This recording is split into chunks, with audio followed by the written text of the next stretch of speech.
Two guys and a gal talking about movies. Two guys and a gal talking about movies. Two guys and a gal, they're talking about movies. And you know they are really groovy. Two guys and a gal talking about movies. Two guys and a gal talking about movies. Two guys and a gal, they're talking about movies. And we know they are really groovy. Good evening, everybody. I am Renee Jaworski, of course, your gal, and the two guys are still backstage. We want to welcome you to a celebration of a true Hollywood icon. Oh my gosh. Oh my gosh. Look who we're talking about. Tonight, we delve into the extraordinary journey of the one and the only Katharine Hepburn. With a career spanning over 6 decades and countless memorable roles, Hepburn's legacy in cinema is nothing short of remarkable. From screwball comedies to period dramas, her captivating performances have left an indelible mark on the world of film. So join us as we revisit the unforgettable moments, the romances, and the sheer talent that defined the illustrious career of this trailblazing actress. So now I'm going to turn it over to our two guys. We have Manny in the amazing hat Zamora, and Rory, the birthday boy and man of infinity voices, Penland. It was hard. That's right. Infinity voices. Yes. It's infinity in one now. And beyond. Do you do Hepburn? Do you do Katharine Hepburn? Well, of course I do Katharine Hepburn. There's not too many impersonators who can't do Katharine Hepburn. It sounds a little bit like the Pepperidge Farm guy if he had too much. Pepperidge Farm, remember? It does, doesn't it? Pepperidge Farm with Tourette's. With Tourette, yeah. Throw a little oldness into it. Oh, you won't poop. Oh. But Manny does a great. He does a great impersonation. The old Katharine, Even better than mine. The old Katharine. No, Yes, sorry, I couldn't stop laughing a little bit, but yes, let me turn it over. Of course, Manny, this was your subject. This was your pick, Katharine Hepburn. But of course, it's like such an amazing. I can't believe we haven't even done her before. She's an absolute legend. So, what is it about her that has captivated you, but Manny? before you say anything, do your Katharine Hepburn impersonation because it is better than mine. All right. You are my knight in shining armor. There it is. Yes, darling. No. What is it about Katharine Hepburn? I got looking for those strawberries. Yeah. Sorry. You don't have to be sorry for anything. You're the birthday boy. You get to do whatever you want today. That's right. It's the cheekbones. She had those cheekbones. Look at that. She had those cheekbones like a cut glass. It's like she's sucking in air, but she's not. It's incredible. Yeah. And the eyes, the cheekbones. There's just, there's just something about her. This regal presence of hers in almost every role she does, whether it's, like you said, the screwball comedies or a period piece or something a little more serious.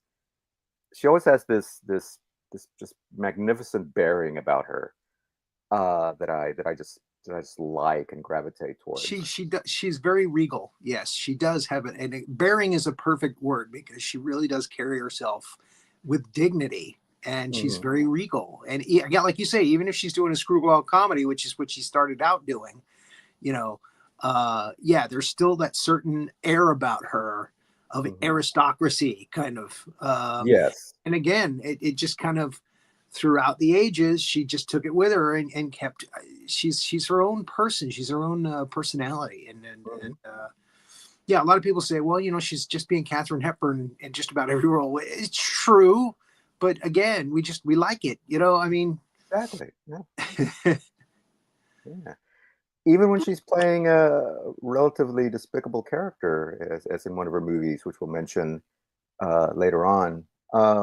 But Miss Renee, before you disappear, what's your impression of Katharine Hepburn? Tell Well, us. I was Tell us gonna your. say I was gonna say something because on one of the other Cosmos shows, we had it might have been Professor Walnut mentioned an actress in that film and said that, well, her eyebrows make her seem like a villain and nefarious. And the thing about Katharine Hepburn, the only thing I can say is that no matter what mood she seems to be in, because of her eyebrows, she always looks a little angry to me. And I think it adds to the sophistication and the elegance. Yeah, but it Yeah. adds to that elegance. Like you feel like you wouldn't want to tussle with her or be on the opposite end of like, imagine when she's mad, like I don't want to be on the other We've end of seen that. scenes where she's angry with somebody, Right. usually Spencer Tracy. Yeah. She has what Peter Capaldi as Doctor Who described as attack eyebrows. Right. She's not vulnerable. No, she's definitely She's not. not vulnerable at all, I don't Yeah, think. Yeah. yeah. She's the antithesis of It's like Annette it's Funicello or, yeah. I'm trying to I think mean, of it's not quite RBF, but right. It's but not it's quite, but it's one step shy of RBF, okay? yeah, She's always one step shy. one step. Yeah. But I think Manny wanted to actually hear you do an impression of I Katharine can't do Hepburn. an impression. I'm not an impressionist. I can't do it. I could just do the Pepperidge Farm guy on speed, That's all Well, I could do. that's I close can't. enough. I just can't. I could Peer I pressure. could try, but it would be so awful that I would Just have a to little, apologize. just a little bit of this, and yeah. It's What's just that? a What's little bit of that? this. My Yeah, see, eyebrows there you don't go, tell there you you There go. you anything go. about That's me. good. Thank you. Thank you. I'll be here all week. See, I actually wrote a sketch about actresses in Hollywood auditioning for the Lorena Bobbitt story. Oh, that's dating us so much I don't because know if you can a lot remember of who Lorena kids don't know Bobbitt what was, that but she is. cut the Yeah. penis off of her husband and threw it out the window. Yes. So the gag And it was in a was field. that Katharine Hepburn got called to the audition by accident. So you have Bridget Nielsen, you have all these other actresses reading for the part and doing it their own way, and that was funny enough. But then the director's like, the casting director's like, "Oh, I'm so sorry, Miss Hepburn, that you got called into by accident." He goes, "But would you like to read for the part anyway, just for fun?" It worked out. Oh my gosh. Do it. It worked Do out it. even better than I had planned it when I wrote it. I mean, I when want to hear it. when it was performed, she's like, "No, John, you've been fooling around again, haven't you, John?" And it builds to a crescendo until she says, "I'm gonna cut my dick off." Oh, jeez. Oh no. The audience absolutely freaking lost it when she said that. And they had an actress in the group that actually looked like Kate Hepburn, and she did a great job. She did a fantastic job. I love when it goes to the fevered pitch. The climax of that was fantastic, Rory. that's awesome. There was a lot of passion there. Yes. Again, it built up to that, and then he goes, "Give it to me, baby. Give it to me, baby." The director is egging her on. And Oh, I'm gonna cut your goddamn dick off. you know what you should do is she should also be there somehow in the Nancy Kerrigan, Tanya Harding thing where Jeff Gillooly took the crowbar. And I feel like if she were playing Nancy Kerrigan with the why, but you could do it in her voice.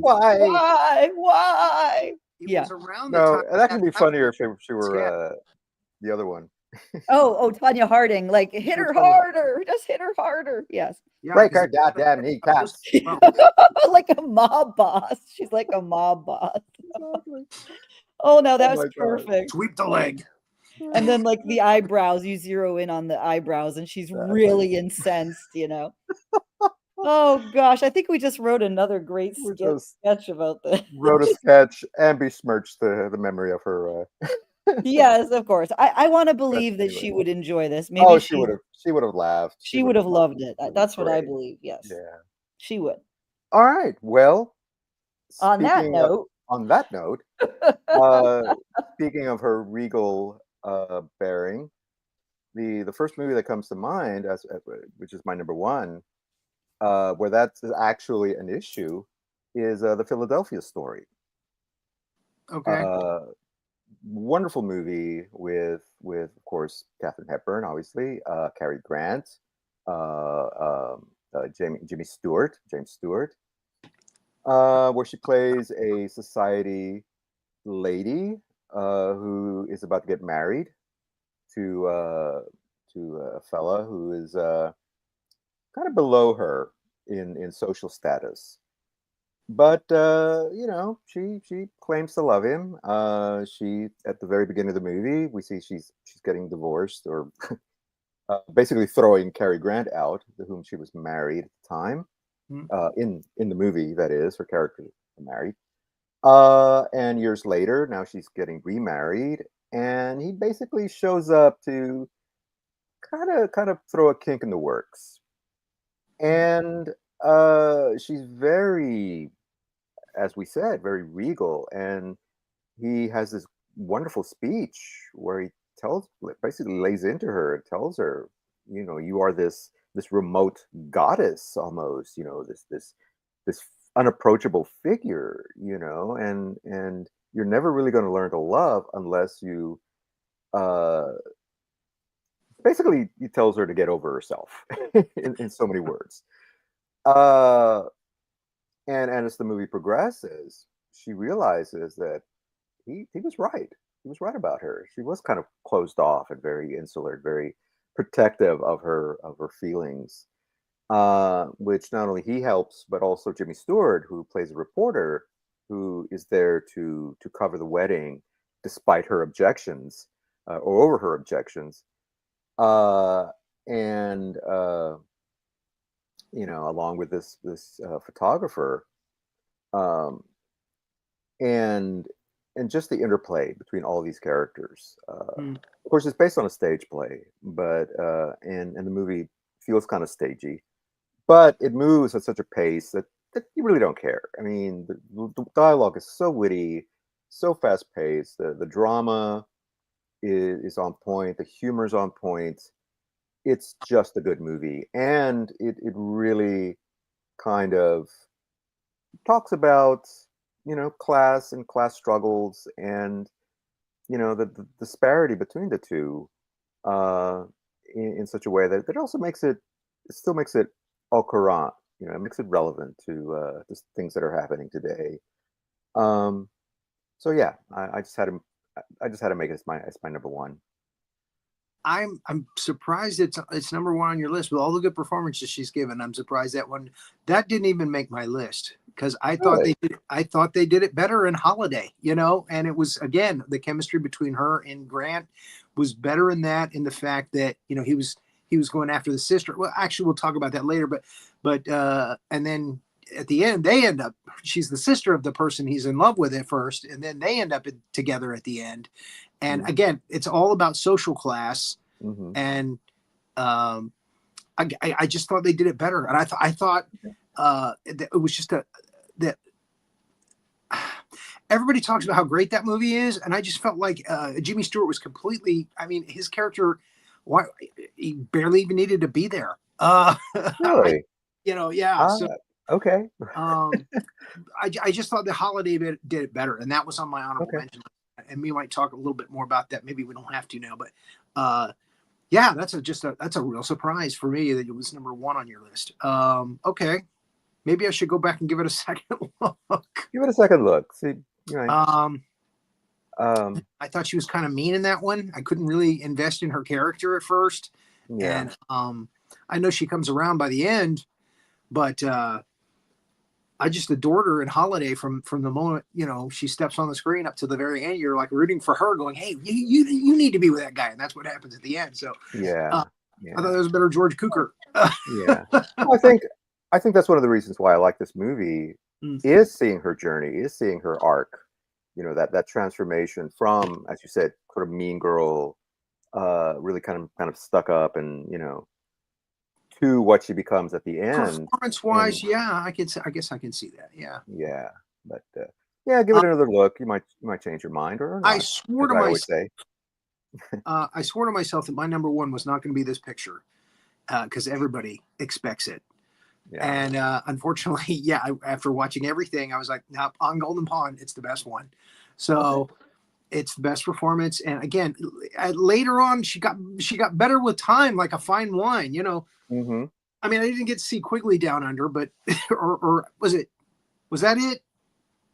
No, No. Janice Quigley or something. That was one of her last ones with Nick Nolte.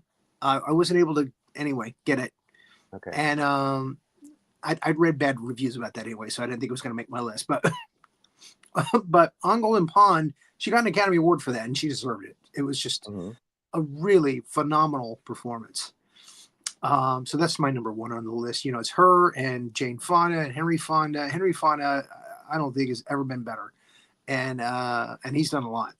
And again, I'd forgotten how good that movie was over time. You forget how really good that movie is, right down to, you know, Dabney Coleman as the suitor of the daughter, and his back and forth with Hank Fonda.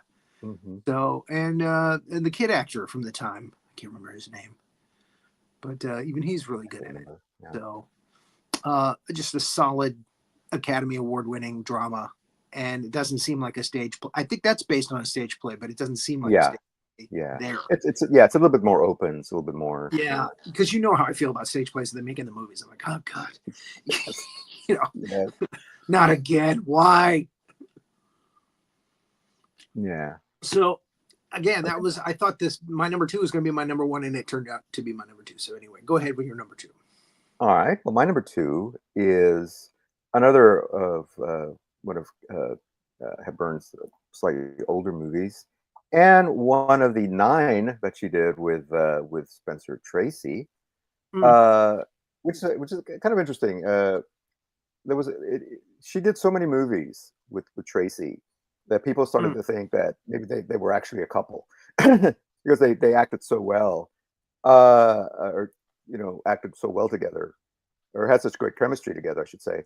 And it kind of reminded me, I don't know if you remember the commercials, I think it was for Polaroid with James Garner and Marriott Hartley. This was like, I think in the 70s or 80s. I think it was like more the 70s, where they did this series of commercials for this camera company. I want to say Polaroid, that it got to the point where people started thinking that they were a couple. Or Kodak. I think it was, yeah, I think you're right. It might have been Kodak. But regardless, but again, it's just that chemistry they had together, and it kind of reminded me of that, which is just completely an aside. My favorite Marriott Hartley, I hate to sidetrack, but my favorite Marriott Hartley, and this is a guilty pleasure, is the Incredible Hulk pilot movie for TV with Bill Bixby. Oh my gosh, she's so good at that.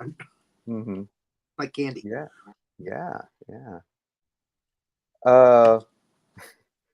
Well, and another distraction for Marriott Hartley is, of course, she was in an episode of Star Trek.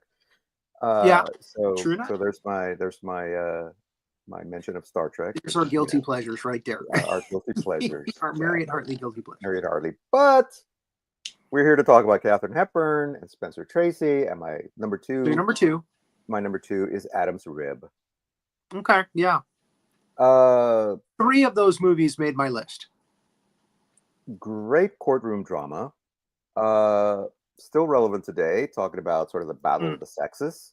And examining, you know, the how society views women in society, and also talks about the law and the limits of the law, and whether or not it something can be justified, which is obviously breaking the law on one hand, but can there be a justification for it?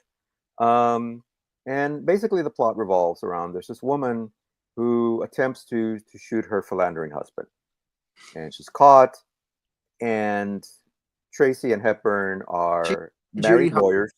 Academy Award winner. She's played by Academy Award winner Judy Holliday, and her husband is played by Tom Ewell. Tom Ewell, yeah. Yeah, who was in which Marilyn Monroe movie? 7 Year Itch. 7 Year Itch, yeah.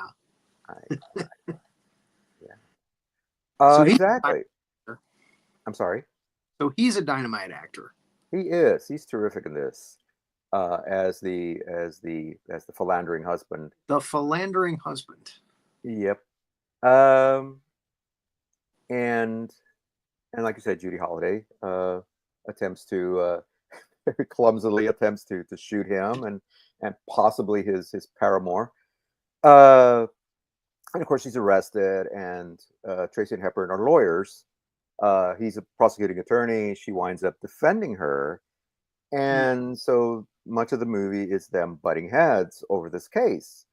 Of course, he thinks she's just totally in the wrong for defending this woman because she clearly broke the law in, this was attempted murder. Mhm. And he is a stickler for a strict definition of the law. She, on the other hand, sees it as a case of, marital infidelity and the hypocrisy of the time, that if a man did that to a woman, he'd be considered justified, but because she's a woman doing it to a man, that society judges her harsher for that. So it's a great back and forth, but just a really good movie regardless. Still, there's some very funny scenes as well. Yeah. Oh, I forgot the actor's name. He played. He was in Batman. He plays the neighbor in the movie. Oh, I'm gonna have to look it up. Who did he play on Batman? Well, I see now. I don't remember that either. Hold on. Let me look it up. I mean, if he was, Chief O'Hara at Stafford Rep, if it was No. He was one of the guest stars. He was one of the guest stars. Okay, one of the guest One of the guest villains. Yeah. Let me. Look up right David Wayne. David Wayne. Thank you very much. Yeah. Yes, David Wayne. Who is He played Mad Hatter on the Batman Mad show. Hatter? Yes. Thank you. Exactly. You must cute Batman. Yes. Yeah, he was the neighbor. That's right. He has He's in a couple of her movies. Yeah. Well, in this one, like I said, he's her next door neighbor and supposedly madly in love with her. But there are hints that he's gay.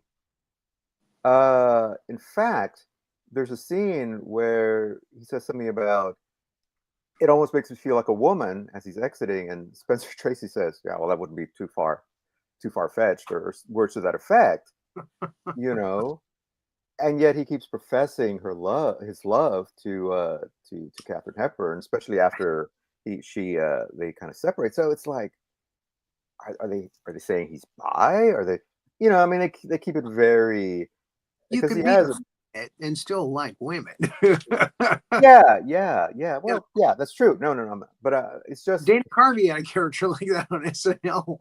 Yeah. Very effeminate, but exactly. But so you thought what? Oh my God. Yeah. So it's just an interesting character for the time, but a great character in his own right. So anyway, I really enjoyed this movie, and I think it's certainly ranks as one of Tracy and Hepburn's pairings. Yeah. And we'll talk about another one later on. But, okay, so what was your number 2 then? Yeah, we're going to talk about 2 of the other ones later on. For me, my number 2 was African Queen with Herm Bogart. Herm Bogart just had such good chemistry in it. She's just delightful in it. And again, a great performance by both of them. It is. It's not an ensemble piece, but it's a duo. I mean, they both, and it's the same with Rooster Cogburn, which is later on my list. It's all about the 2 stars and their chemistry, and it works, despite the fact that it's it takes place on a boat on a river, which gives it very little scope. But again, it's all about the performances, and they did a fantastic, masterful job of keeping you engaged the whole time. And again, Katharine Hepburn just makes you love her and her characters. She just she's no matter how, like you said, despicable she is, you just like her. Yeah. she's a likable person. She's a likable Yeah. character. Yeah. Or she creates a likable character, I should say. That's Mhm. acting. Acting. Yeah. Uh, Acting. Yeah. And that's the thing. She can play these prickly characters who start out kind of, mhm. uh, but by the end, yeah, you love her. And I gotta say, when you said that it takes place on a boat on a river, my mind immediately went to Lucy in the Sky with Diamonds. Picture yourself on a boat on a river On a boat on a river. with tangerine trees and marmalade skies. Marmalade skies, Mr. Oh God. Arnott. Oh, that's never gonna get old. That's funny. But yeah, that's a good choice. That's a good choice. And if the audience is paying attention, look up William Shatner's version of that song, Oh my which is God. on Golden Throats by Rhino Golden Records. Throats. Yes. And she's gone. And it's back You know, it's just a joke about that. Picture yourself on a boat, on a boat, on a river, on a river, with tangerine trees and marmalade skies. marmalade skies, Spock. Marmalade skies. On that record too. Oh yeah. If I had a hammer. And but yeah, that doesn't, yeah, the Bilbo Baggins song. Again, yeah. I mean, Oh, how my that goodness. song never ended up on that album, I don't know, because Yeah, you would have thought, but anyway, the Bilbo Baggins song is we digress. so number 3. Number 3 on my list is another Tracy Hepburn pairing, this time in color, and it's Desk Set. Yes. Wonderful movie, and again, another one of those that is still relevant today. All about automation and the possible dangers of machines and computers and AI taking jobs away from us and all that, replacing us.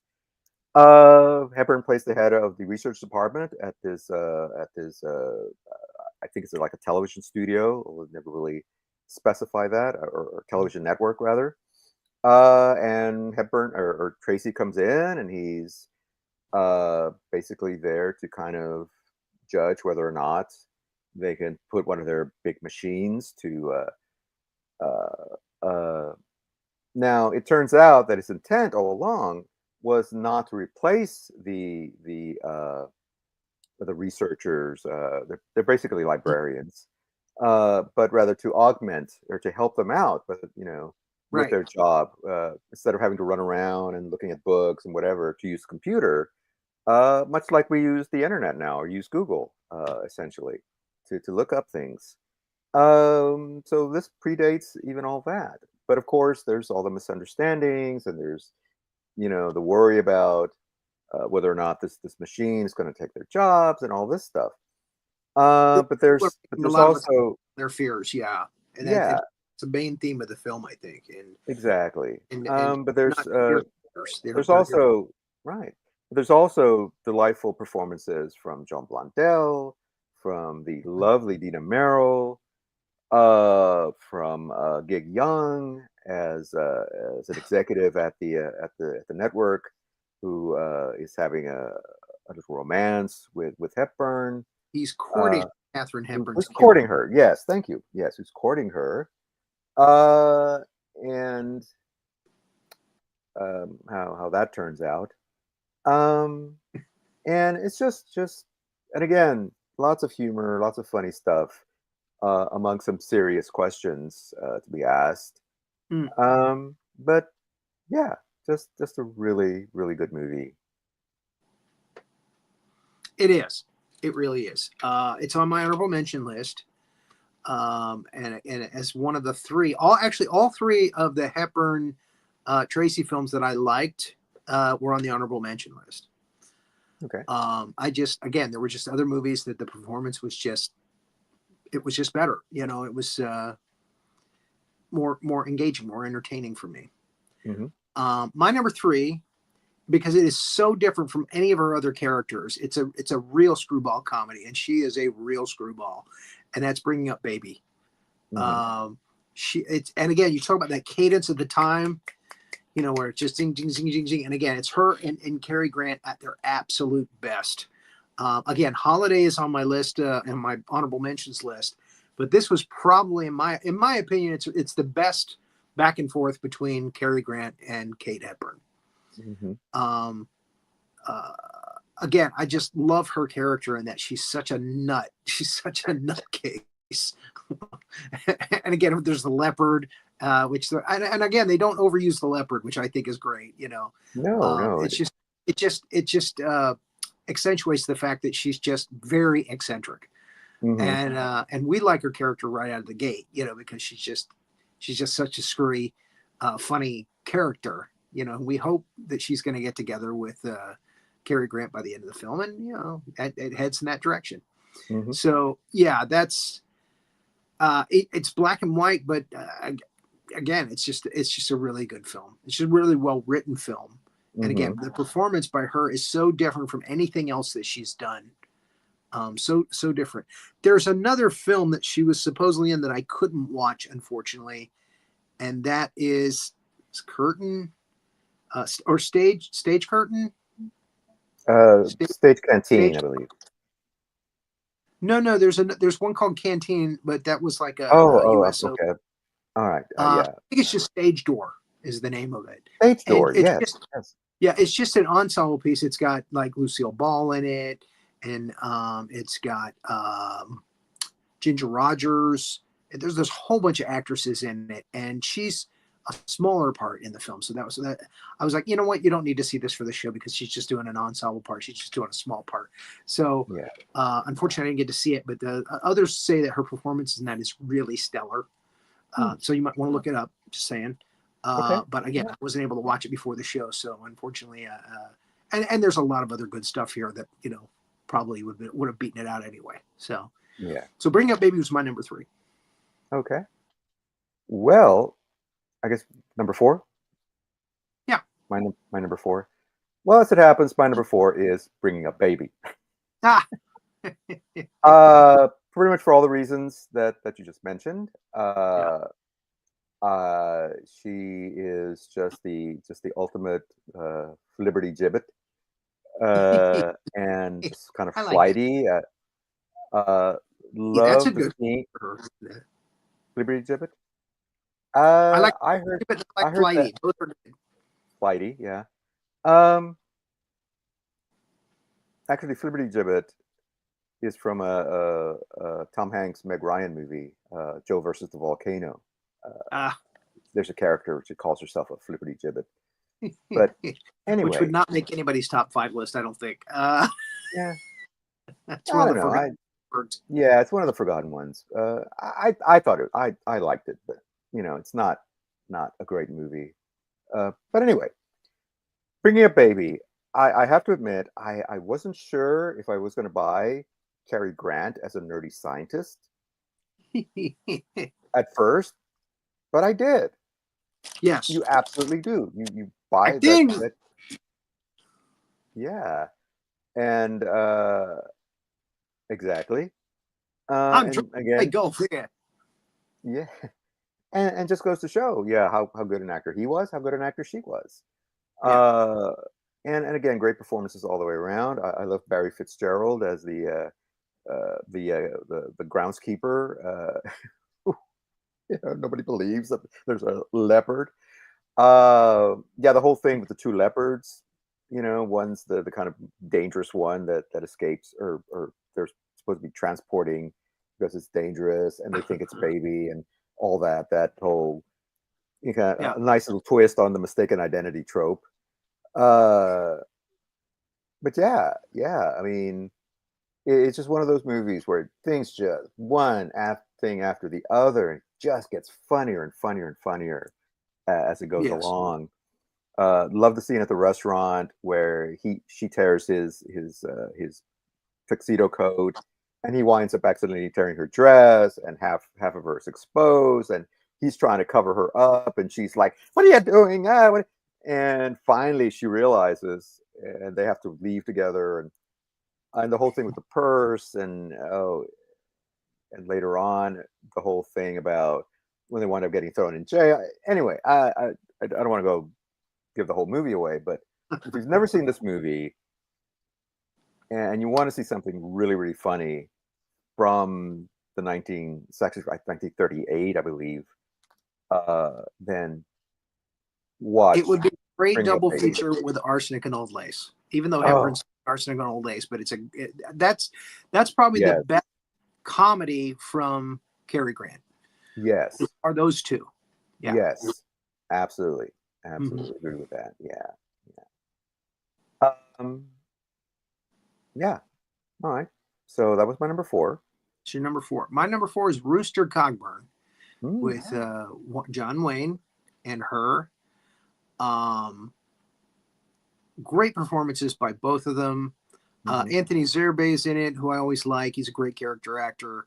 Oh yeah. Not Richard Jekyll. I always get him confused. The main villain in it is Is it Richard Boone? no. Oh, okay. No, give me a second. All right. Well, he's really good. He's very menacing in it, and she plays this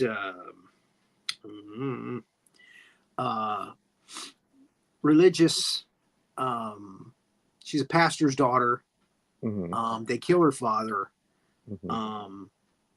She ends up getting together with Rooster Cogburn, and they end up there's also nitroglycerin involved. The only reason that it didn't make my list is it's essentially it's a remake of, and we've mentioned this before, it's a remake of African Queen.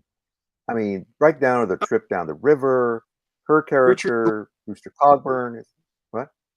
Richard Jordan. Richard Jordan, yeah. He plays the main villain. I always get him confused with Richard Jekyll for obvious reasons. And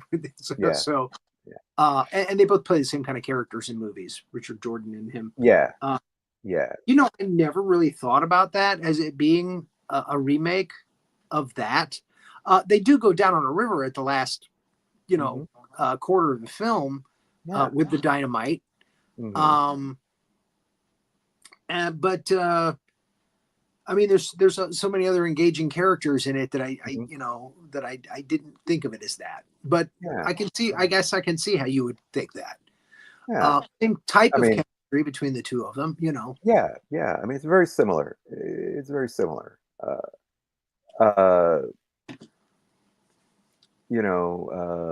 The husband gets killed, or her father gets killed. She winds up having to go with this guy who's kind of rough around the edges. They go down the river. So not for the whole entire movie, though. No, I know, but there's enough plot of it. That's just how I feel about it. But that's not to say it's a bad movie. I mean, I still like the movie. It just wasn't good enough to make your list. I get it. It just wasn't good enough to make. Philadelphia Story. Yeah. All right. Yes. And I will die on that hill. We disagree. We agree to disagree. We agree to disagree, and that's fine. But at least we agreed on Bringing Up Baby. So we did. So there you go. That was on our top 5 list, both of them. All right. So what's your number 5? Well, my number 5. Our 5's match. It might. My number 5 is The Lion in Winter. We matched. Yeah. That was my number 5 as well. Yeah. And the only reason it went down to number 5 on the list was because it is an ensemble piece. I mean, it's Peter O'Toole, it's Anthony Hopkins, it's I want to say John Terry, but that's not it. Who plays the youngest son? Oh, Nigel Terry? Nigel Terry, yes. I think it's Nigel Terry, yeah. Yeah. Right.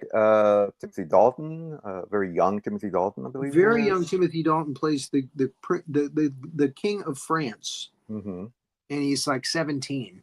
And Dalton was like in his early 20s at the time. And they actually wanted to get him to play James Bond after Sean Connery, but he said, "No, I'm too young." Yeah. And he was right. So when he did do it, he was the right age. Yeah. Unfortunately, he only did 2 pictures. Yeah.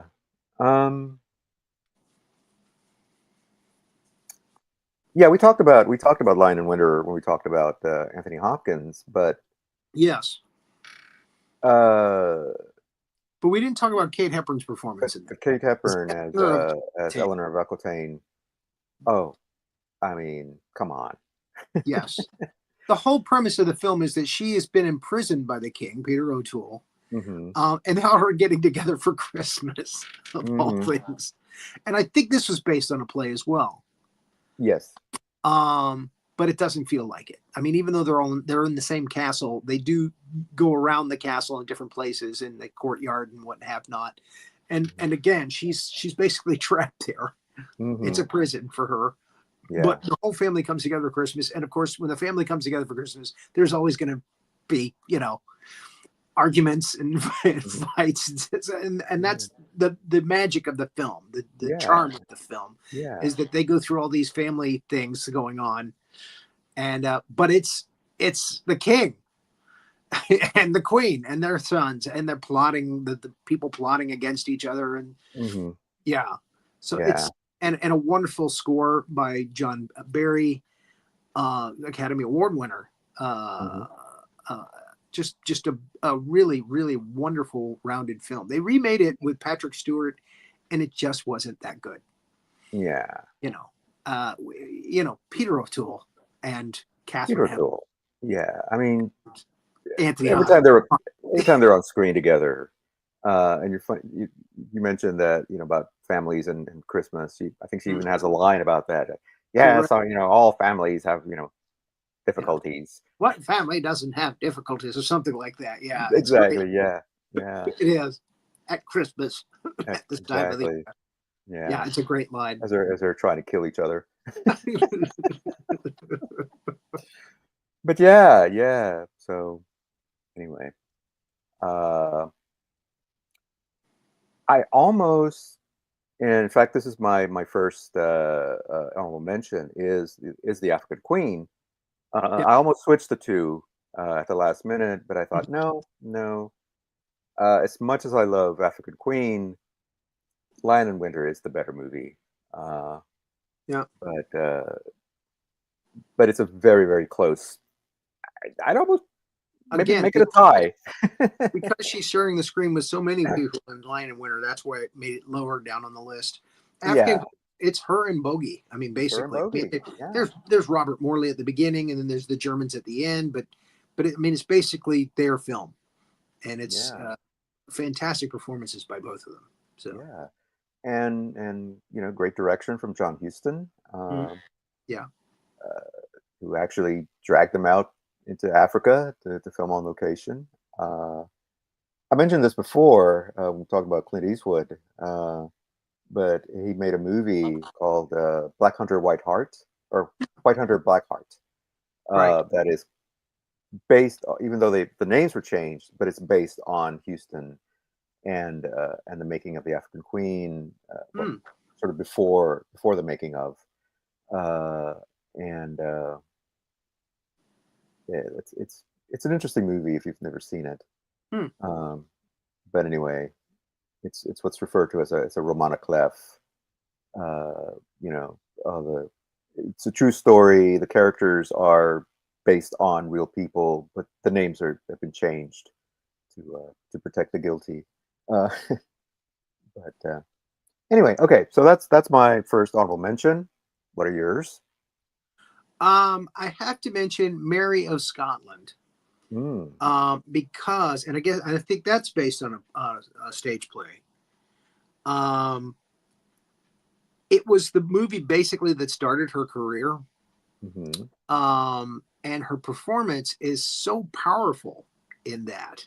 Hmm. Later, she would go on to do screwball comedies and then come back to drama later, after Right. do, a dozen screwball comedies or romantic comedies, I should say. I shouldn't say all of them were screwball. Yeah. Um, but yeah, I had to give that one a nod because the performance was so damn good. And Hmm. it's her first real major role in a motion picture.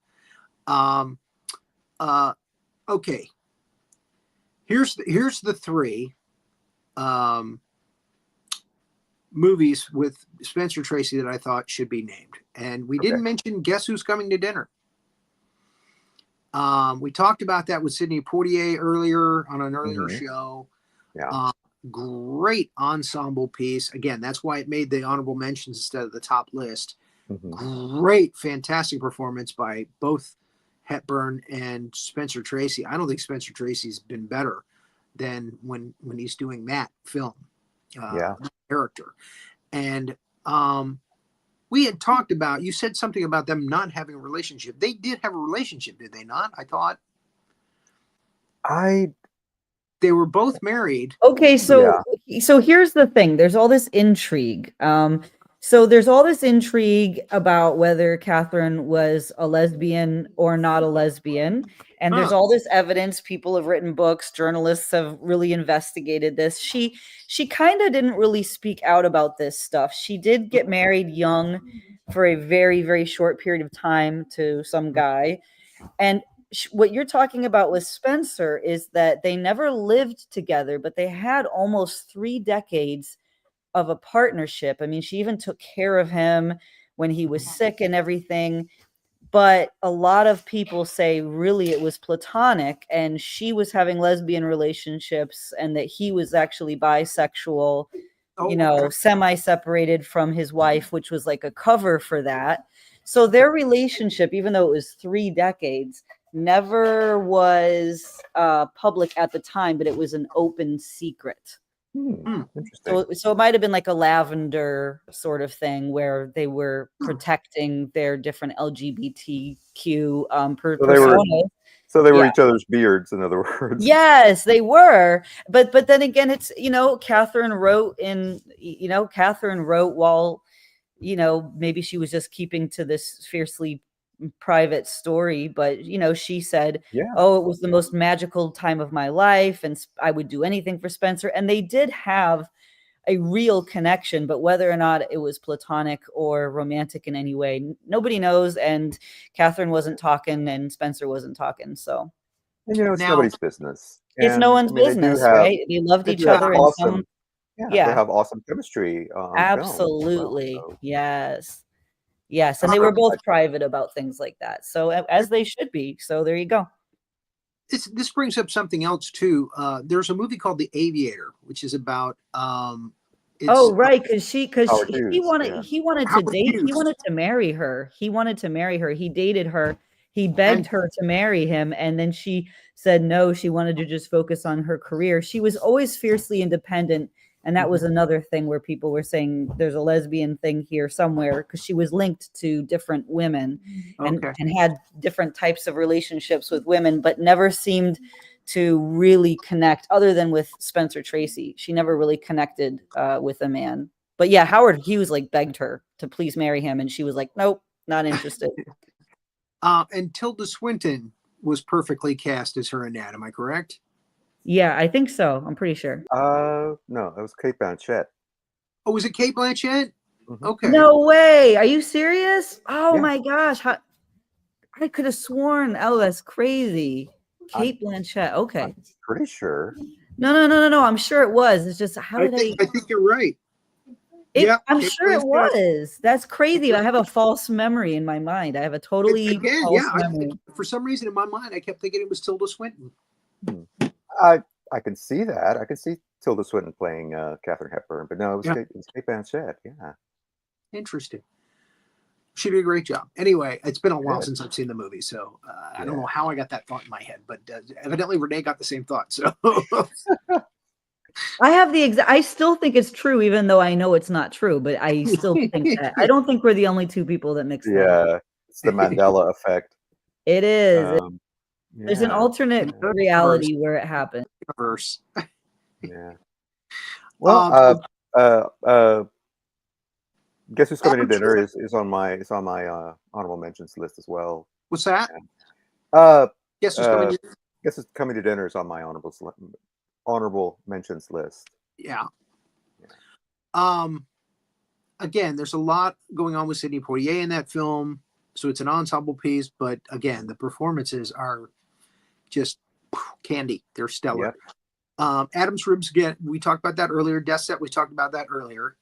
and Holiday we talked about earlier. Yeah. And I have one more that I want to Okay. talk about, but I want you to go ahead and rattle off the rest of your honorable mentions. All We're going right. to end with it, I think. Okay. And nobody's mentioned it. All right. I mentioned African Queen. On Golden Pond is one of them. Hmm. Guess Who's Coming to Dinner. Suddenly Last Summer. This is the one where she really plays uh, almost a villain in this one, where she's Okay.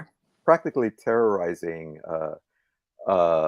Elizabeth Taylor, who plays her daughter-in-law, who she winds up getting stuck into a mental institute, and she's trying to convince her doctor, played by Montgomery Clift, to give her a lobotomy because she doesn't want her talking about what happened last summer to her son, who dies under very mysterious circumstances.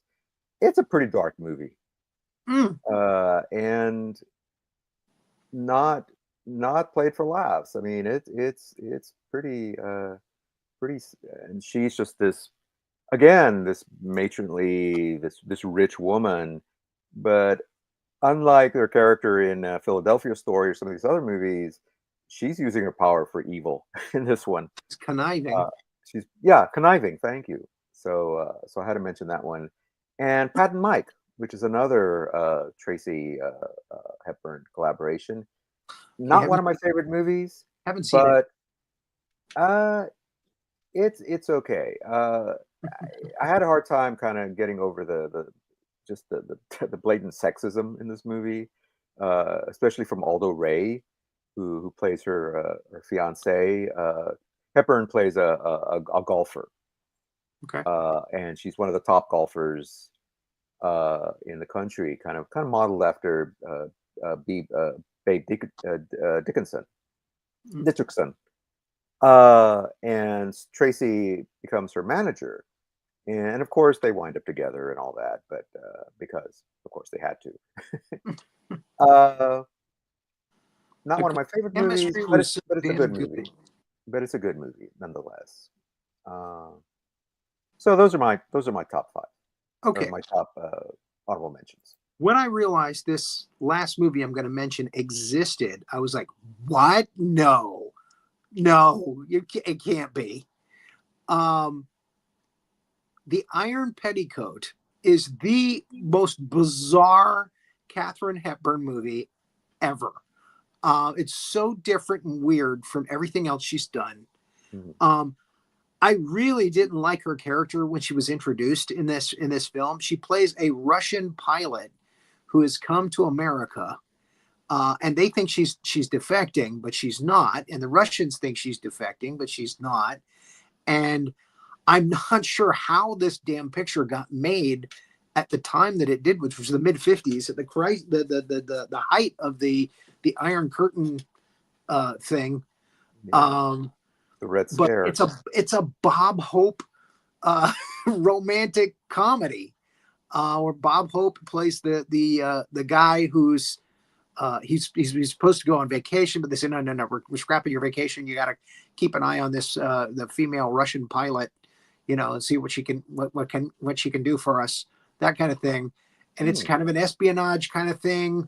And another big surprise is Robert Helpman, who is the child catcher in Chitty Chitty Bang Bang, but he's a famous dancer, and he plays a Russian who wants her affection. He wants to win her over and marry her. So he gets thrown into the mix, and he's just really funny. He's just hysterically funny as this little milquetoast Russian guy who's chasing after her, and she's really into Bob Hope right away. I mean, she's digging him. Again, I totally enjoyed this film. Wasn't expecting to, especially after watching the first 15 minutes. I was like, I'm going to hate this. I really hate this. But wait, it gets better. And they threw in a lot of character actors playing the Russians and stuff, and they're trying to kidnap her back, and they roofie Bob Hope. So there's some fun there. Not some of Bob Hope's best lines and humor, but a fun watch. It really is a fun watch because you finally get into her character as this Russian who's tried to remain totally loyal to Russia. But in the end, it becomes all about her and Bob Hope wanting to be together. So it's a cute movie. And surprisingly, I just kept saying to myself, I can't believe this movie got made at this time. You know? So there it is. Iron Petticoat. The Iron Petticoat. I'm gonna have to look that up. It's you won't regret it. Okay. It's fun. It's not Bob Hope's best.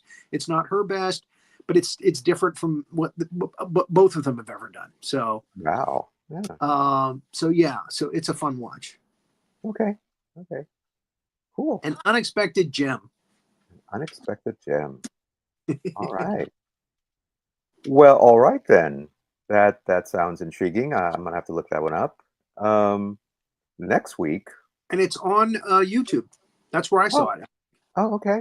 Oh, awesome. Yeah. Awesome. So next week, to kind of cap off Black History Month and to celebrate our little celebration of Black History Month, we're going to discuss a kind of controversial director by the name of Spike Lee. Ooh, I'm excited. I love him. Oh my gosh, this is exciting. Fantastic. Yay. Joint show. It's gonna be a joint. It really will. This is really fun. Yeah. So I've been wanting to do Mr. Lee for a while, and I thought, well, this is the perfect time for that. Perfect time for it. So, all right. Well, that's all for me. Any closing thoughts, Rory, Renee? I'll let Renee go. I'm just going to do some plugs. Just to say that again, I love how, first of all, you guys, it was cool what you disagreed on, because you did have a lot of overlap, because some of these just really stand out, like Bringing Up Baby is just so iconic, but it really did show, I love there's comedies and then the dramas, and then to show her in her middle or older age versus her being so young. And it really was a testament to the great span of her career. Well said. Thank you. Rory. Right. What's coming up this week? We have Roland Pruitt's Kaiju Review. Tomorrow they're going to do Godzilla's Revenge, which is a fun movie about a boy who fantasizes about going to Monster Island to meet Minya, the son of Godzilla, and his father. And that should be a lot of fun. And then later in the week, we're gonna do Eight-Legged Freaks. We were supposed to do it last week, and I was buying a car, and it took longer than expected, so we had to postpone the show a week. But we'll finally get to do Eight-Legged Freaks this Thursday on the Big Monster Briefing Room. Also, I have to say that we've got Sandy D and No Icing on Thursday night at 10 o'clock Eastern Time, 7 o'clock Western Pacific Time. And that should be a fun show as well, as usual. Mm-hmm. Yeah. And I just want to say, for everyone who's watching the after show, who's watching in the future, all these shows are archived right here on YouTube. So if you miss any of those shows, whether it's this one, whether it's Roland Pruitt's, whether it's Big Monster Briefing Room, they are available on YouTube. Correct. There are 20 episodes, I think. No, tomorrow will be 20 episodes of the Roland Pruitt, and there's over 100, almost 180 shows of General Howitzer's Big Monster Briefing Room. There's also 150 shows of It's Casual, which is a talk show that I did for a while. I interviewed a lot of comedians and performers and entertainers, a lot of friends that I've met throughout my life in the entertainment business. Including a lot of our friends from Georgia, from Atlanta, etc. There's quite a body of work there for you to be entertained with. There's something for everybody. Right. So, like I said, if you missed any of those shows, there they are. Look us up. Sandy D's got 4 seasons in the can. And Sandy D's No Icing. Originally, I think it was called Drita. But No Icing with Drita. handed it over to Sandy. Right. And Diane Marie Yeah. Call has a show. Mhm. Renee, can you help me with this one? She had multiple shows. The last Yeah. one was oh gosh, the something. Oh, I can't believe it. The pause button. The pause button. She did the pause button, but John Phipps had a number of shows like Man to Man and One Hit Wonderful. Jay Thompson has Cloud Nine. M.M. Farwell has Journeys. Cooking with Ruby Ray is an amazing cooking show. You got to go back and there's so many. There's like 30 different shows actually. Yeah, it's not just there's so many of them and just and Painting with Rory. Painting with Rory. Don't forget about that one, Rory. Yeah, when I was motivated. I loved that show, and there's game shows and Jamie Bennett's shows. She had about 3 or 4 different shows. Raven actually. Studios, yeah. So there's like so much I can't even. So yeah. So go and have the smorgasbord. Yeah, Cosmos Creative Television. Yeah, it's Cosmos Creative TV. Cosmos Creative TV. So hours and hours of entertainment right at your fingertips. Renee, that's on Twitch as well, right? There's a Cosmos Creative TV there. Yeah, but Twitch is for live only. They don't really archive them. So for the archive, YouTube is always the best place to go. YouTube, it's the most stable. Okay. Yep. All right. Okay. Good to know. Same with X.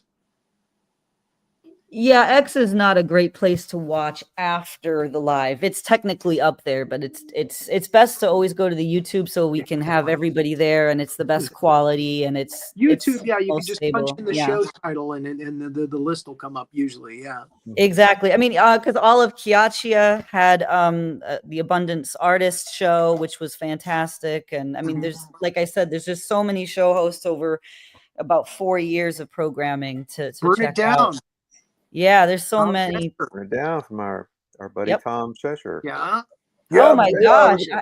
Burn It Down is like, you get like between 50 and 100 shows of that, right? Oh, we did that for a long time, and every single episode is amazing. I can't even talk about it. So good. Burn It Down. Yes, absolutely. Jeff Butzer also had a movie show that he did for a while.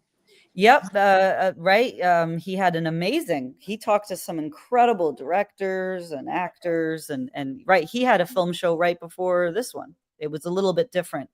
It had guests. So it was like different. It was like, it was musicians. It was him and a musician guest talking about their favorite films. And Carrie Harris shows are also on YouTube, right? Yes. So you can also go to the original version of the Carrie Harrison Files, which Rory Penland co-hosted on. So we have all of those as well. And Dennis and I do the R&D Cafe on Cosmos Creative TV. We're going to do another one this week. Start on, yeah. So, he's the inventor, the co-founder and the co-inventor of the whole shebang, right? But John Phipps did a ton of shows too in the beginning. So I want to give him credit. Racing car show. Yeah, he did a race car show. He did, I mean, gosh, Man to Man, One Hit Wonderful, which was the music show. There's so much, and Sandy D has the full TV guide and the full catalog. So on No Icing, if you ask her, she'll remember a ton of them that I've even forgotten. Because she ran a bunch of them too, yeah. Well, she has that surfing show that she did for a while. Yes, and she does a surfing show.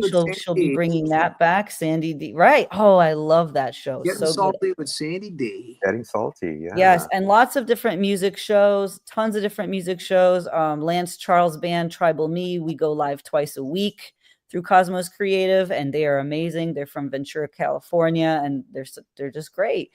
And so we live stream their stuff twice a week. And Sandy D's mom does a crafting show. Patty, and she does that. Patty D, right? Yeah. Yeah, that's what I'm saying. We could literally just stay here. That's why it's called Cosmos, because it never ends. It's like there's just so many. So if you go to the YouTube though, but the good news is that they all are archived. Yeah, or Galaxy. You could call it the Galaxy. Yeah. Can you put up the web the address or no? No, it's the YouTube right now because the website I don't think is a good way to go in. No, But well, that's what I meant. I meant the Creative YouTube. TV so the channel. YouTube, yeah. So the YouTube is Cosmos Creative TV. If you just Google that, you Yeah, will yeah. find it. And then we have You'll all find of us. our socials down There we here. go. Yeah. Yeah. So you have all your socials down there. And yeah. And like Rory mentioned, it's casual, it's fantastic. You'll see some amazing. He interviewed all the legends. Really, all of the legends are on All there. of them. Yes, literally every single one that's ever existed. Come on. Probably Right. And Eastwood, 150 shows. Scott Lee. and Scott Eastwood was not, that's the I one. think that was really Scott Eastwood. I think that was just somebody yanking me. and In my mind, it'll always be him, just so that I can have that moment. Just so I can have that tension in my Although soul. when I did the impression of his father, that was what got him. That was what got him. Yeah. So, anyways, we're Spike Lee next week. Spike Lee next week. I am really excited about that. I already have my top 5. I already know. Well, we expect you to have some I commentary will on for that. Spike Lee. Give it your top 5. For Spike Lee, I would never. Oh my We need gosh! to start doing that. We need to start. You need to come up with your own. I'll come up with my own for select programs that I'm really passionate about. All right. Like Spike Lee is definitely. I don't know why we haven't done that before. Yeah. I'll come prepared. I promise. I love him. All right. Thank you so much. Thank you. Okay. And happy birthday, Rory! Happy birthday to Rory Penland. Yes, and congratulations on the new vehicle. So, yes. You to you. I got wheels again. Yeah. All right. No more having to rely on the other wheels don't really have wheels anymore, and it's on the it's at the Macon borderline, but probably. I don't know. Again, I don't know. I don't know when I'll get it back, if at all. At the bottom of Biscayne Bay somewhere. All right. Well, again, thanks everyone for watching, and we'll see you next week. Thanks for watching this episode of Two Guys and Sometimes a Gal Talking About Movies. Be sure to like, subscribe, and click that notification bell to get future episodes.